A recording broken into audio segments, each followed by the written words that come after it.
Baik, assalamualaikum warahmatullahi wabarakatuh. Saya Iqbal dari MHU 2A akan membahas sedikit tentang distribusi dalam Islam untuk memenuhi tugas yaitu tugas ekonomi Islam dalam bentuk video singkat.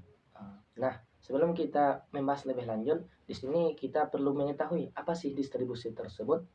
Distribusi menurut pandangan Islam ialah peningkatan dan pembagian bagi hasil kekayaan. Katanya agar sirkulasi kekayaan dapat ditingkatkan sehingga kekayaan yang ada dapat melimpah dengan merata dan tidak hanya beredar di antara golongan tertentu saja, bukan hanya di golongan satu saja, tetapi semua golongan setidaknya ataupun seharusnya merasakan distribusi ini ataupun merasakan pembagian harta itu secara merata.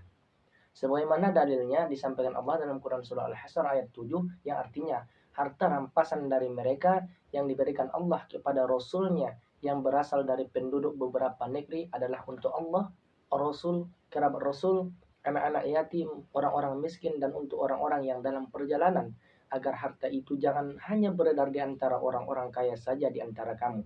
Apa yang diberikan Rasul kepadamu maka terimalah dan apa yang dilarangnya bagimu maka tinggalkanlah dan bertakwalah kepada Allah, sungguh Allah sangat keras hukumannya. Nah, saudara-saudara yang dirahmati Allah Subhanahu wa taala.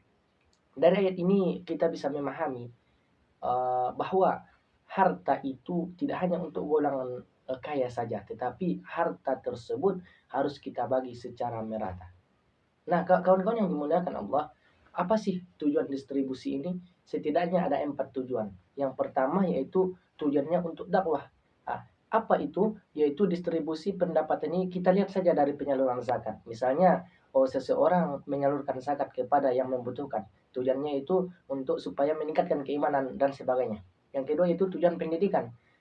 Dengan adanya distribusi di dalam ekonomi Islam ini, maka seseorang yang memberi akan menanamkan di hatinya yaitu rasa ingin berderma, mengutamakan orang lain, serta mensucikan diri dari akhlak al-muzammah, al-masmumah seperti pelit dan sebagainya ataupun mementingkan diri sendiri.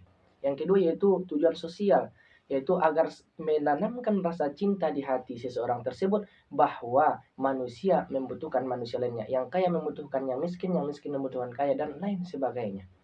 Uh, Kawan-kawan yang dimuliakan Allah, yang terakhir yaitu yang paling inti yaitu tujuan ekonomi. Dengan adanya distribusi ini yaitu pengembangan dan pembersihan harta. Sekian pembahasan dari saya. Assalamualaikum.